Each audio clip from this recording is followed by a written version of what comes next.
Today we begin exploring the second book of the Old Testament, Exodus, which also marks the beginning of the third era in the Old Testament, known as the wilderness period.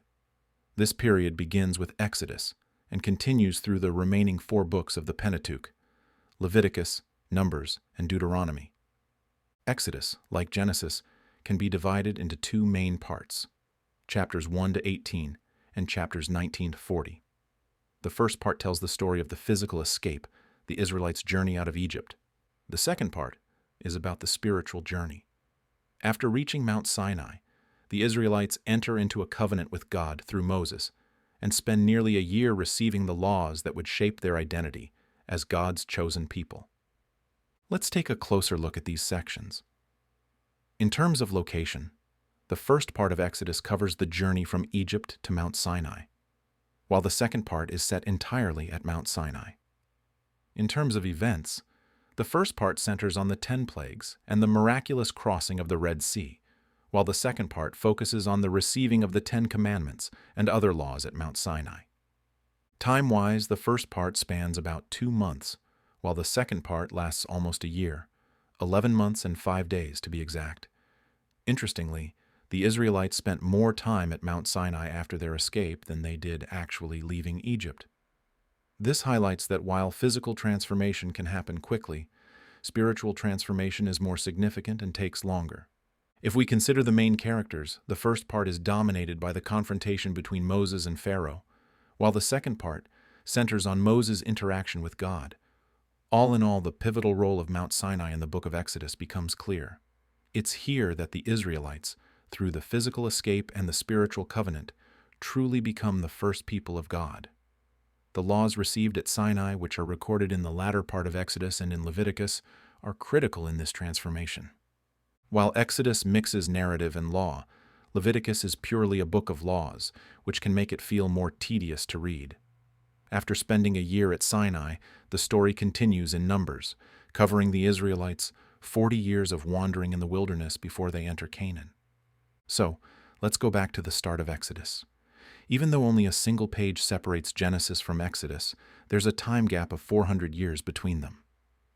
This is the exact period God predicted when he made his first covenant with Abraham, saying, "Your descendants will be strangers in a land not their own, and they will be enslaved and oppressed for 400 years. The Bible doesn't record what happened to Jacob's family during those 400 years, but that doesn't mean nothing happened. Like a river flowing beneath the frozen surface, God continued his work. During this time, the family of 70 people who went to live in Egypt under Joseph's care grew into a large nation, fulfilling God's promise to Abraham that his descendants would be as numerous as the stars in the sky. However, their status as slaves became a serious issue, compounded by Pharaoh's fear of their growing numbers, leading him to order the massacre of Hebrew baby boys. Yet even in this tragic situation, God saved one Hebrew baby, Moses, in a miraculous way, allowing him to grow up in Pharaoh's palace and receive royal education. Like an arrow being prepared in a quiver, Moses was being quietly prepared to become the leader of God's people. When the suffering of the Hebrews reached its peak, their cries ascended to heaven, and God moved Moses into action. The story of the Exodus is not just an ancient tale from Hebrew history. It is a powerful message of God's ongoing will and intervention to save those who are suffering. As we read the book of Exodus together, I hope you will encounter the God who desires to free you from all that burdens you, ultimately saving you from sin and death.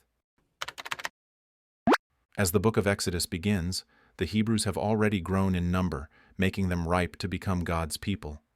The challenge, however, lies in transforming these Hebrew slaves, who have lived in servitude for generations, into the people of God. This is the key concern of Exodus. At this time, the term Hebrew not only referred to the Israelites but was also a term used generally to describe lowly people.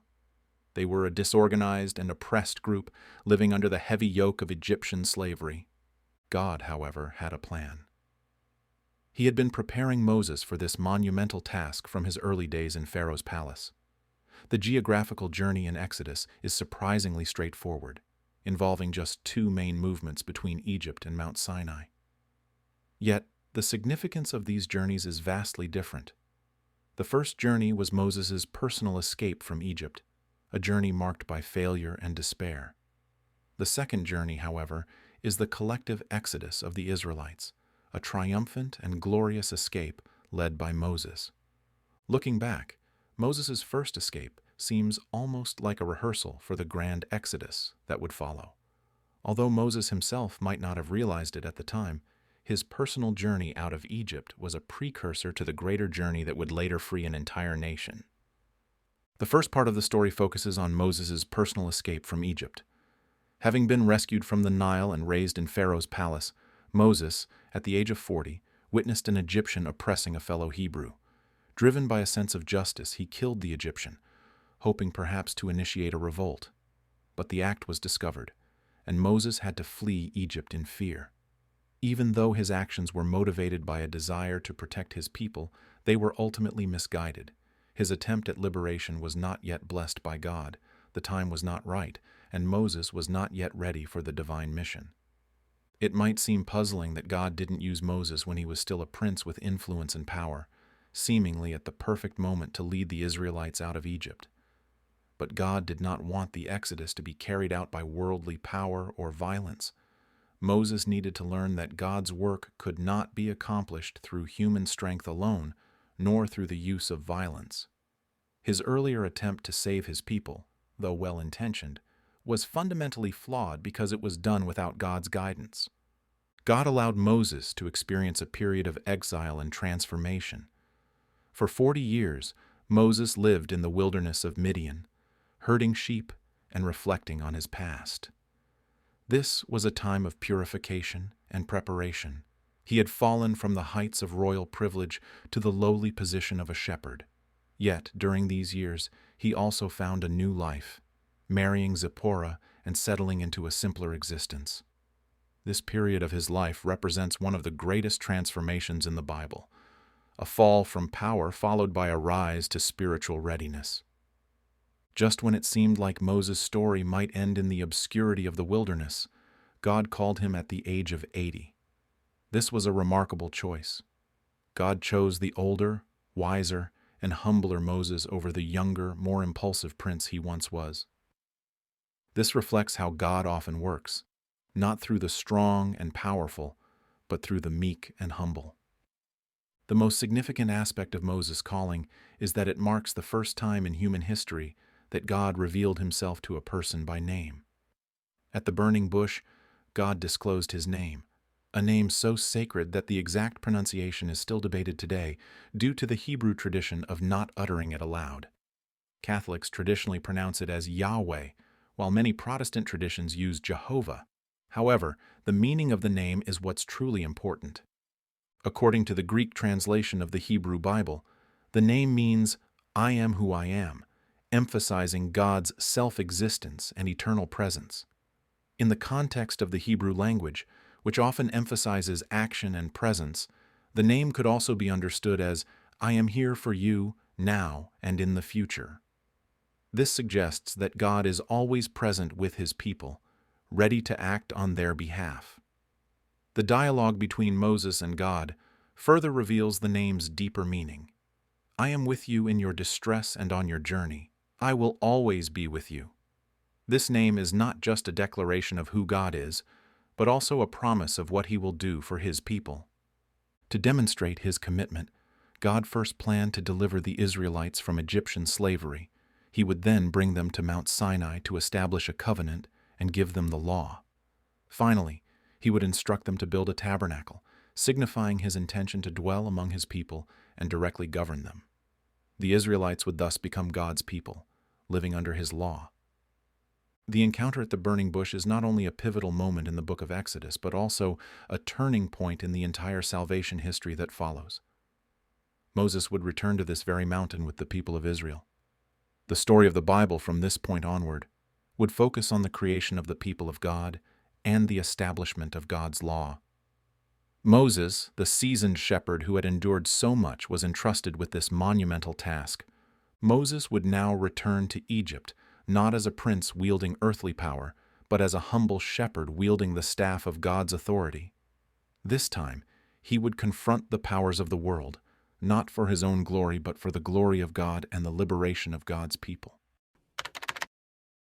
What does it feel like to be called by God? Joy, excitement, happiness, inspiration?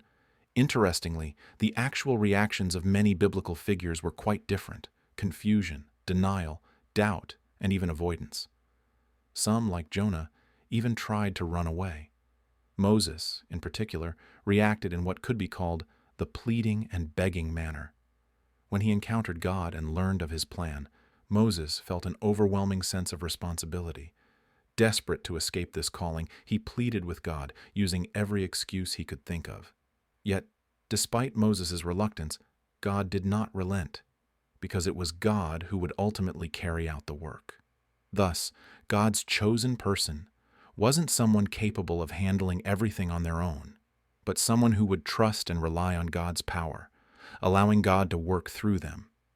This truth is evident in the staff that God gave to Moses. When Moses tried to back out, claiming he had no ability, God didn't grant him new powers.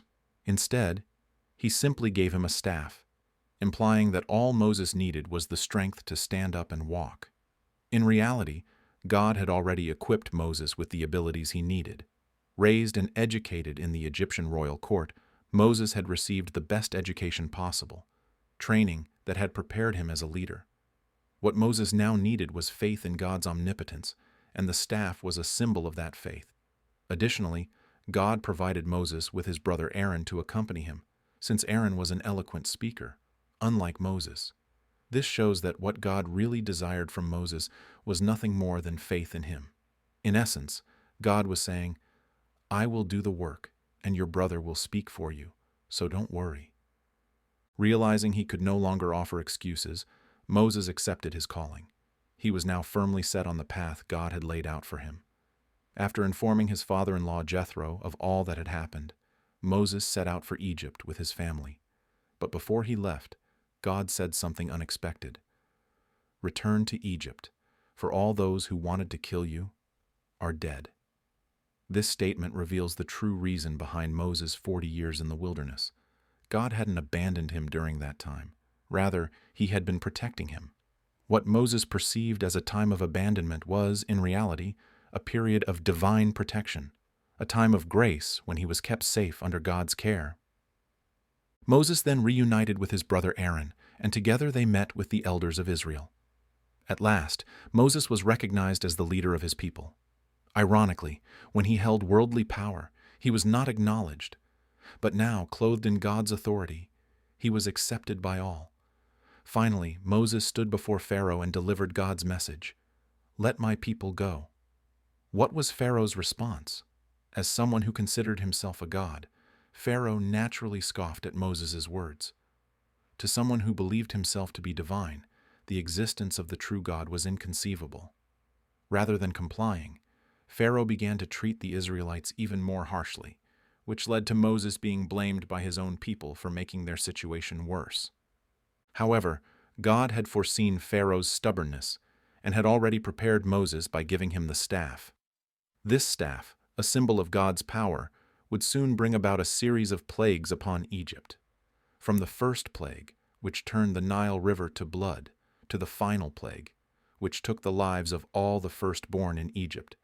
These events were not only demonstrations of God's power, but also powerful signs for the Egyptians, who worshipped over 80 different gods. Watching Yahweh systematically dismantle the domains of these gods through 10 devastating plagues was equally shocking to both the Egyptians and the Israelites. For the Egyptians, Yahweh, the God of Israel, was now seen as far more powerful and supreme than their own gods. For the Israelites, it was clear that the God their ancestors had worshipped was not just a tribal deity, but the God of gods, the ruler of the entire world. The 10th and final plague, which took the lives of all firstborns, even claimed the life of Pharaoh's son, who was considered a living god. This event shattered the very foundation of Egypt's idolatrous power, forcing it to bow before the true God. The Israelites named this event Passover and would commemorate it annually with a ritual, ensuring that future generations would remember the day they were saved. Later, Jesus would establish a new covenant, redefining this Passover event, making it clear just how significant this moment was in the history of salvation. God had previously brought darkness over the entire land during the 9th plague, and while the Egyptians were in disarray, God quietly prepared the Passover. Each family was instructed to sacrifice a year-old male lamb or goat without blemish and to apply its blood to the doorposts of their homes. The meat was to be roasted and eaten with unleavened bread and bitter herbs, and the families were to be ready to leave at a moment's notice. That night, the angel of the Lord would pass through the land, sparing the houses marked with lamb's blood, but striking down the firstborn of every house that was not. This event became the defining moment of Israel's liberation, a day they would commemorate through the Passover ritual every year, teaching their descendants to remember and ingrain it deeply into their hearts. The blood of the lamb that saved Israel would later be replaced by the blood of Jesus, shed on the cross for the salvation of all humanity.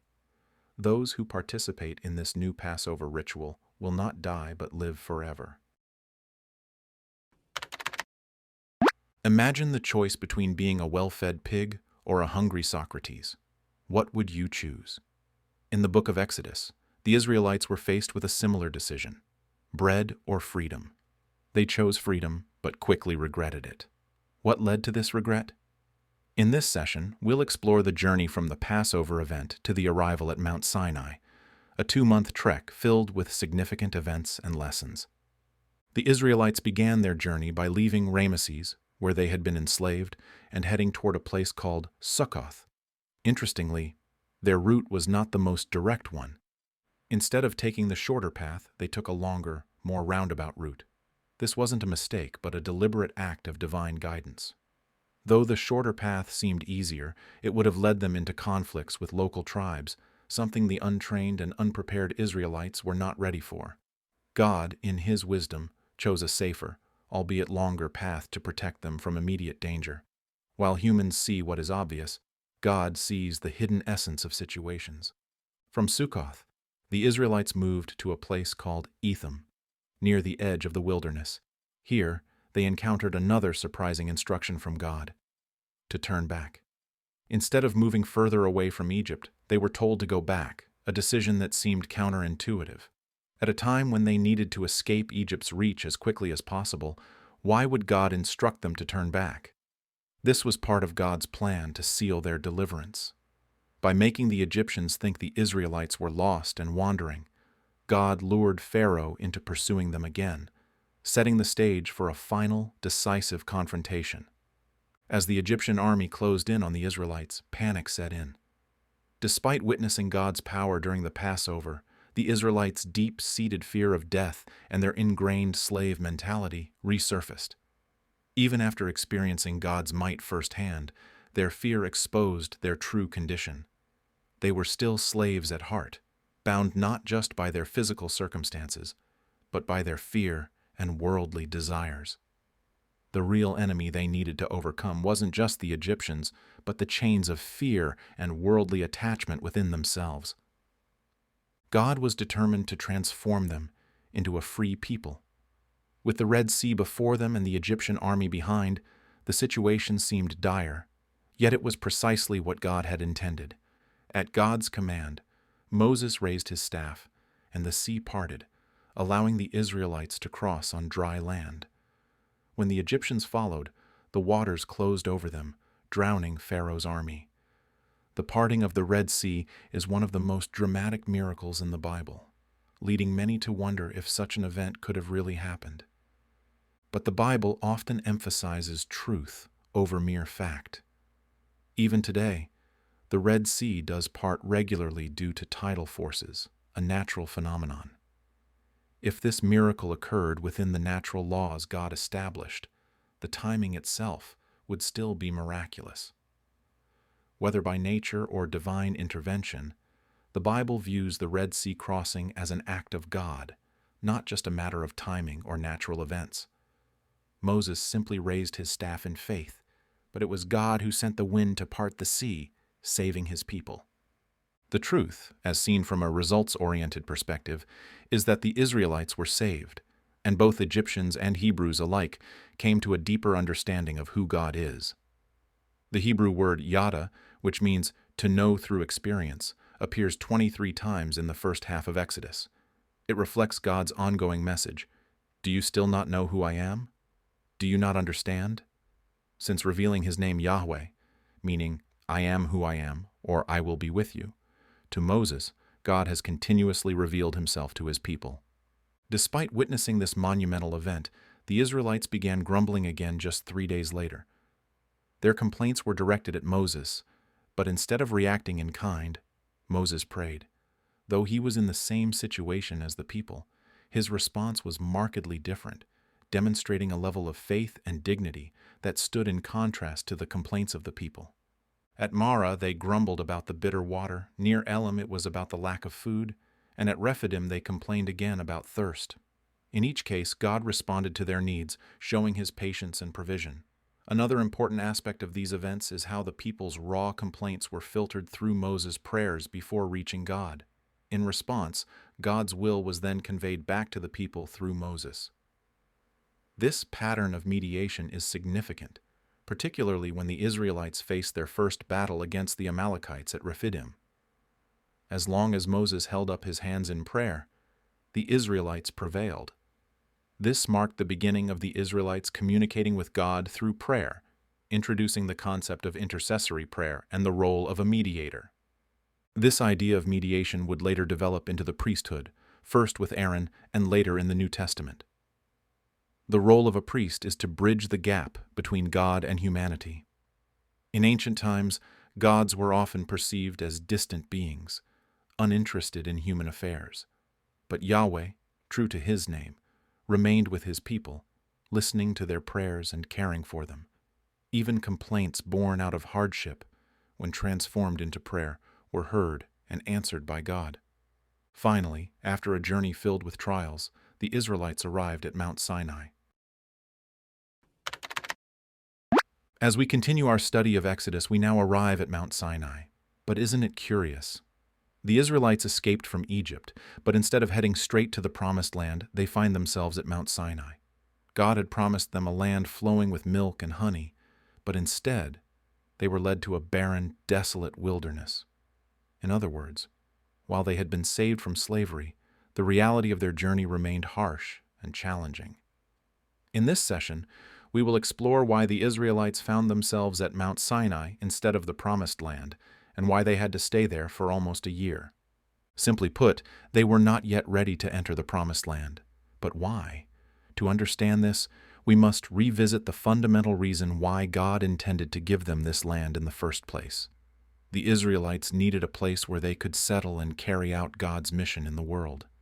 To establish a nation in the world, a people needs a territory to call their own.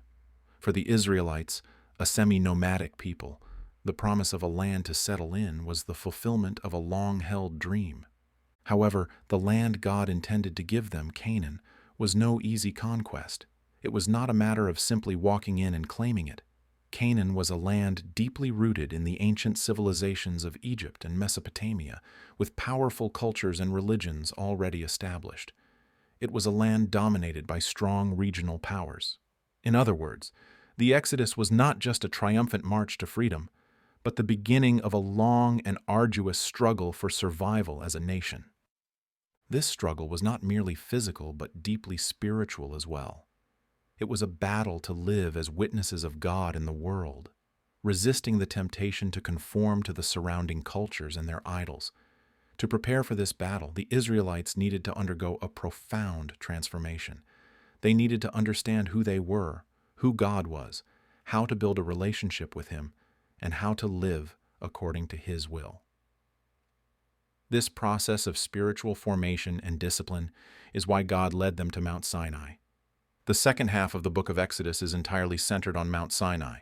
In fact, the following books of Leviticus and the first 10 chapters of Numbers are also set at Sinai, emphasizing the significance of this location in the history of salvation.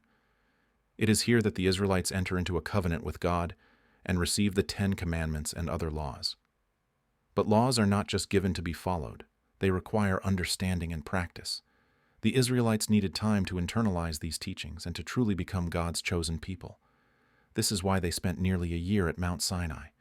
The situation of the Israelites at this time could be likened to adolescents who have suddenly grown taller overnight but are still mentally children. Although they were physically free, they did not yet know how to use their freedom or what to do with it. So God made a covenant with them and remained with them, teaching them directly because they were to become a kingdom of priests and a holy nation. This meant becoming a unique community, one that understood and lived according to God's will and shared it with others. Their education and formation as God's people took place at Mount Sinai. In the latter half of Exodus, Moses ascends and descends Mount Sinai 3 times. Let's break this down. 1. Moses receives the 10 Commandments and then descends to mediate the covenant between God and the people. This covenant marks the official birth of Israel as God's people, with holiness as their defining characteristic. The second ascent. Moses receives laws on how to worship God, including detailed instructions on constructing the tabernacle, where God would dwell among the people, and regulations concerning the high priest who would represent the people before God. However, when Moses descends, he finds that the people have created and worshipped a golden calf. The people's impatience led them to idolatry, preferring something tangible to an invisible God. In his anger, Moses breaks the tablets of the law, but he intercedes for the people, and God gives them another chance. The third ascent. Moses receives new tablets, and God reveals himself to Moses. This is the second major revelation after the burning bush. God then commands Moses to build the tabernacle, and skilled workers are chosen to construct it according to divine instructions. The tabernacle, once completed and dedicated, marks the conclusion of the book of Exodus. The instructions for building the tabernacle may seem tedious, but they were of immense importance to the Israelites. Consider this: God is invisible, and making an image of him was forbidden. Yet, God commanded them to build a dwelling place for him among them. For the Israelites, this was a moment of great excitement. Now, they could worship God in a designated holy place, just like other nations, but in a way that was dignified and appropriate. The tabernacle, along with the Ark of the Covenant, the priesthood, and the sacrificial system, served as visible signs that God was with them as they prepared for the challenges ahead. In summary, the second half of Exodus, which takes place at Mount Sinai, can be divided into 3 key events: the establishment of the covenant, the reception of the law, and the construction of the tabernacle.